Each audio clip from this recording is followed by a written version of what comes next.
Calculation of cell potential using Nernst equation.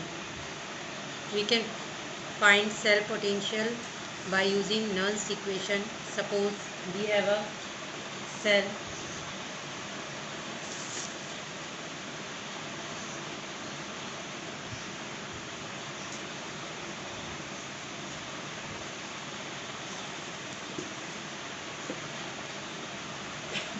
It is a Daniell cell or galvanic cell in which the concentration of the solution may not be 1 m. मतलब यहाँ जो main बात याद रखनी है, concentration of solution और electrolyte is not 1 m.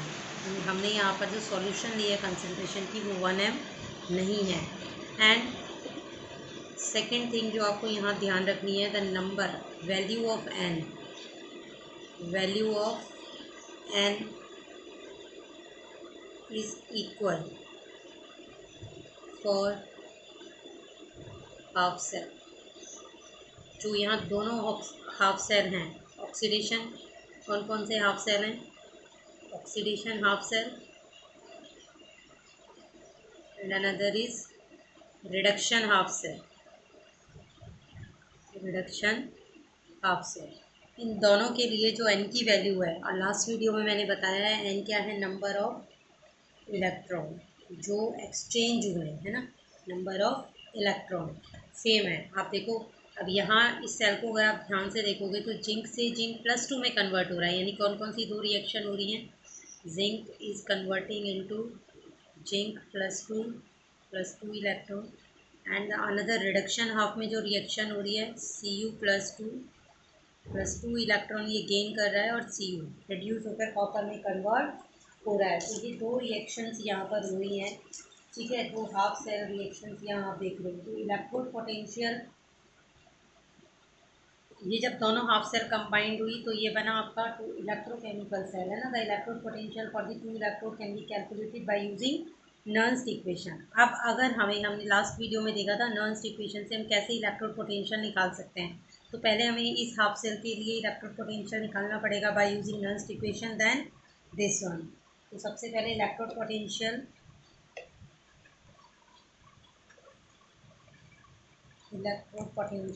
For copper electrode अगर हम लिखेंगे तो कैसे लिखेंगे? Cu+2Cu कल इसी तरह से लिखी थी हमने Nernst equation, is equal to E0 Cu+2Cu minus 0.059 upon n log 1/Cu+2. जो कल नर्न्स इक्वेशन हमने लिखी थी उसमें हमने लिखा था Mn is equal to E0 Mn plus Mn minus 0.059 upon n log 1/Mn plus, यानी कि किसी भी आयन की कंसंट्रेशन. और यहाँ पर जो आपका मान लो सपोज करो यहाँ अगर कॉपर लिखते भी तो कॉपर क्योंकि यहाँ सॉलिड स्टेट में हो जाता और यहाँ पर इसकी कंसंट्रेशन 1 ही होती तो 1 ही आना था. तो ये आपके पास रिएक्शन यहाँ पर आ जाएगी. इसी तरीके से अगर आप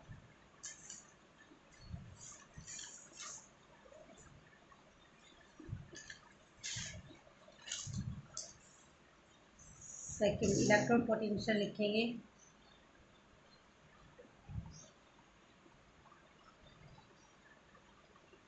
फॉर जिंक इलेक्ट्रोड है ना. अगर जिंक इलेक्ट्रोड के लिए हमें लिखनी पड़े तो हम क्या लिखेंगे? Zn+2 is equal to E0 Zn+2 minus 0.059 upon m log 1/Zn+2. ठीक है, तो हमारे पास ये दोनों इक्वेशन आ गई जिससे हमने क्या किया, इलेक्ट्रोड पोटेंशियल लिख दिया. बट जब हमें ईएमएफ निकालना होता है तो हम क्या करते हैं, यानी कि सेल दोनों रिएक्शंस को जब हम कंबाइन कर दें तो ईएमएफ निकालने के लिए हमारे पास एक फॉर्मूला है ई कैथोड माइनस ई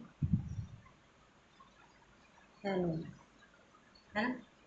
तो अगर हमें सेल का इलेक्ट्रोड पोटेंशियल निकालना है, यानी ई सेल अगर हमें निकालना है, तो हमें कैथोड के इलेक्ट्रोड पोटेंशियल में से माइनस करना पड़ेगा एनोड का इलेक्ट्रोड पोटेंशियल। तो हम कैसे लिख सकते हैं, E cell is equal to E naught. तो कैथोड पर हमेशा कौन सा आता है, जिस पर रिडक्शन होता है। रिडक्शन किसका हुआ है, इधर कॉपर इलेक्ट्रोड का। सबसे पहले इक्वेशन एज इट इज लिख देंगे 0.091 upon n 1 upon C U plus 2 minus E naught zinc Z N plus 2 minus 0.059 upon N log 1 upon Z N plus 2। ठीक है, तो पूरा आपको एज इट इज़ लिखना है, इस तरह से लिख देंगे। और जब आप इसको सॉल्व करोगे तो यहाँ पर आएगा E naught C U plus 2 C U minus E naught Z N plus 2, यानी ये कॉमन ले लिया, क्या बचा यहाँ पर minus 0.0591 upon N log Z N plus 2 upon C U plus 2। ठीक है, ये आपके पास बचेगा। अब इस वाले पोर्शन को आप ध्यान से देखो, ये इसको अगर आप ध्यान से देखोगे तो ये किसके बराबर होगा, ई नोट सेल के बराबर। और आप निकाल के आ रहे हो ई सेल। ठीक है, electrode potential of the cell, ये standard electrode potential of the cell हो गया। इसमें से माइनस करोगे तो minus 0.0591 upon N log Z N plus 2 upon C U plus 2, ये आप लिख सकते हो। अब क्योंकि इस पूरे रिएक्शन के अंदर एन की वैल्यू कितनी है, 2, तो आप यहाँ पर एन की वैल्यू 2 पुट कर सकते हो। और जिंक आयन की और जो कॉपर आयंस जो एक्वस सॉल्यूशन के अंदर प्रेजेंट हैं दोनों हाफ सेल्स के अंदर, उनकी आपको जो वैल्यू है वो न्यूमेरिकल के अंदर दी हुई होगी। तो आप क्या करोगे, उन वैल्यूज़ को पुट करोगे यहाँ पर। ठीक है, एन की वैल्यू पुट कर दोगे, एन की वैल्यू में कोई प्रॉब्लम नहीं है, दोनों तरफ दो दो इलेक्ट्रॉन का एक्सचेंज हो रहा है। इस हाफ सेल को देखो, यहाँ पर भी 2 इलेक्ट्रॉन का एक्सचेंज है, इस हाफ सेल को देखो, यहाँ पर भी 2 इलेक्ट्रॉन का एक्सचेंज है। तो यहाँ एन की वैल्यू रखने में हमें कोई प्रॉब्लम आने वाली नहीं है, क्योंकि यहाँ पर एन की वैल्यू क्या है, 2। तो 2 आप पुट कर दोगे। आयनिक जो कंसंट्रेशन है वो आपको न्यूमेरिकल में दी होगी, वो आप पुट कर दोगे, तो आपके पास ओवरऑल क्या निकल के आ जाएगा, electrode potential of the cell. But in the condition when the value of n is not same, यहाँ जो कंडीशन थी वो क्या थी, सॉल्यूशन की कंसंट्रेशन 1m नहीं है और एन की वैल्यू इक्वल। बट अगर आपके पास कंडीशन ये हो,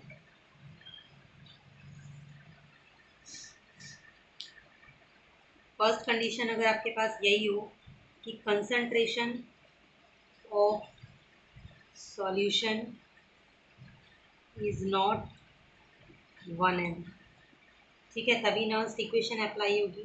and the second condition is value of N, यानी number of electron is not equal for half cell.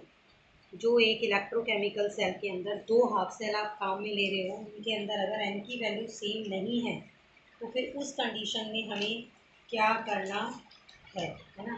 तो जैसे हम एक एग्जांपल ले लेते हैं, जैसे हमें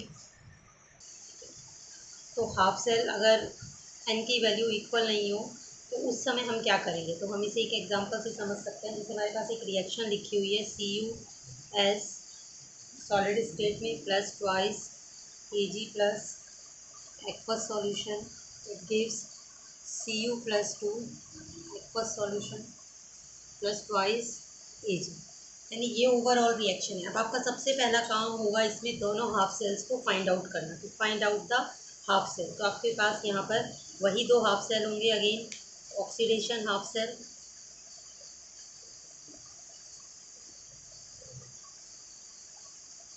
and another is reduction half cell.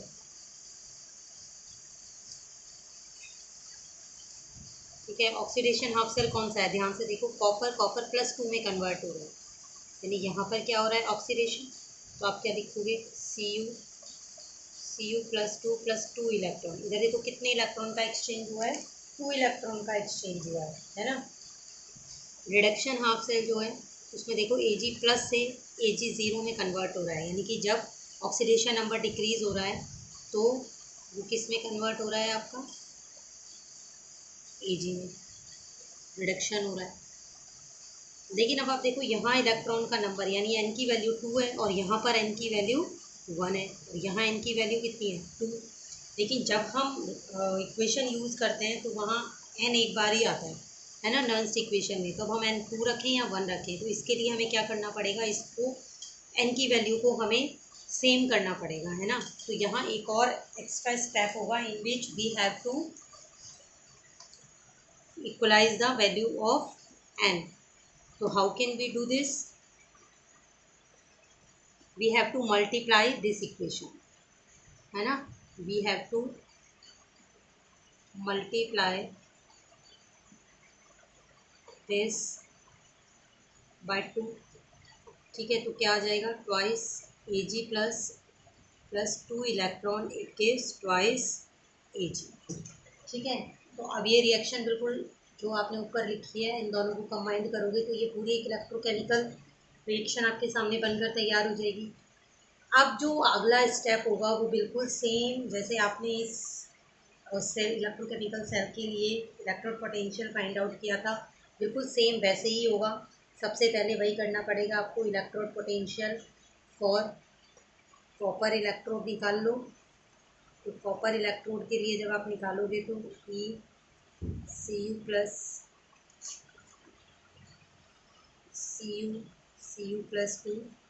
it gives Cu+2 minus 0.059 upon n log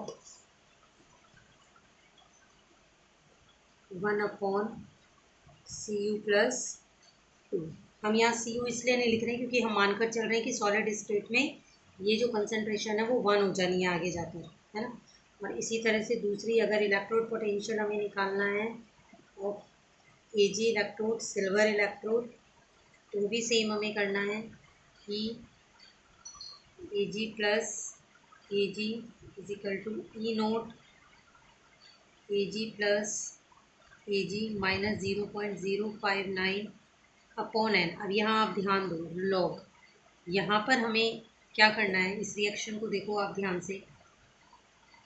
हमने जब फर्स्ट वीडियो के अंदर यहाँ लॉग क्यू लिखते थे, क्यू का मतलब होता था प्रोडक्ट की कंसंट्रेशन अपॉन रिएक्टेंट की कंसंट्रेशन।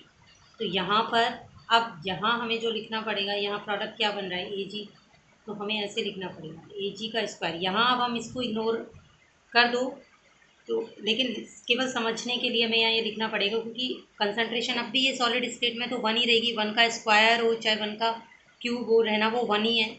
और यहाँ पर अब Ag+ का होल ट्वाइस आ जाएगा, है ना, Ag+ का होल स्क्वायर आ जाएगा इधर। तो यहाँ क्या हुआ, कंसंट्रेशन इस तरीके से आ गई, लेकिन n की वैल्यू अब दोनों में क्या हो गई, सेम हो गई। इसको आप अगेन 1 ही मान सकते हो क्योंकि ओवरऑल वैल्यू 1 ही आनी है। तो अब दोबारा से आपको पता है कि ई सेल निकालने के लिए आपको क्या करना पड़ेगा, दोबारा ई कैथोड माइनस ई एनोड करना पड़ेगा। अब कैथोड कौन सा है, जहाँ पर क्या होता है रिडक्शन, और एनोड पहले भी बताया है कि जहाँ पर हमेशा क्या होता है ऑक्सीडेशन। तो सबसे पहले कौन सा वाला आपको इलेक्ट्रोड पोटेंशियल लिखना पड़ेगा, सबसे पहले वो जिसके ऊपर रिडक्शन हो रहा है। तो रिडक्शन कहाँ हुआ था, इस वाले सेल में। तो उठाकर आपको एज इट इज़ ये वैल्यूज़ यहाँ रख देनी है। E0 Ag+ minus 0.059 upon n log 1 upon Ag+ का होल स्क्वायर माइनस ऑक्सीडेशन वाला, है ना। तो वो क्या है E0 Cu+2 minus 0.059 upon n log 1 upon Cu+।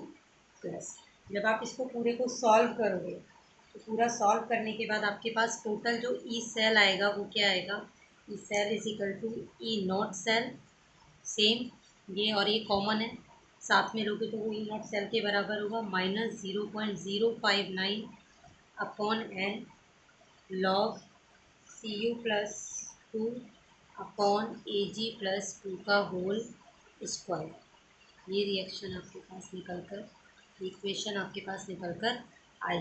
हमारे पास हम नॉन्स इक्वेशन को यूज़ कर कर सेल का ईएमएफ फाइंड आउट कर सकते हैं, बट हमारे पास दो अलग अलग कंडीशन है।